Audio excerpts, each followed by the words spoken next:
গাজার দক্ষিণাঞ্চলের রাফা শহরের জেনিনা এলাকায় একটি শক্তিশালী বোমা বিস্ফোরণে ইসরায়েলের 4 সেনা নিহত হয়েছেন। এই বিস্ফোরণের ঘটনায় আহত হয়েছেন আরও 3 সেনা। 18 সেপ্টেম্বর বৃহস্পতিবার টাইমস অফ ইসরায়েলের এক প্রতিবেদনে এ তথ্য জানানো হয়েছে।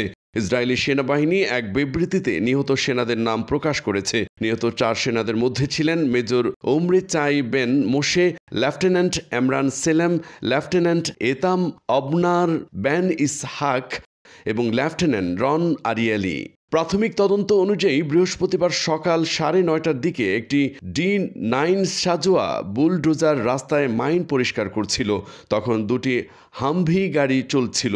একটি হামভি গাড়ি পাশের দিকে সরতেই একটি শক্তিশালী বিস্ফোরণে সেটি ধ্বংস হয়ে যায়। বিস্ফোরণে ঘটনাস্থলে 4 সেনা প্রাণ হারান এবং 3 জন আহত হন। এই ঘটনার পর ইসরায়েলি সেনাবাহিনী একটি তদন্ত শুরু করেছে, তবে এখন পর্যন্ত এই হামলার দায় কোনো পক্ষ নেয়নি।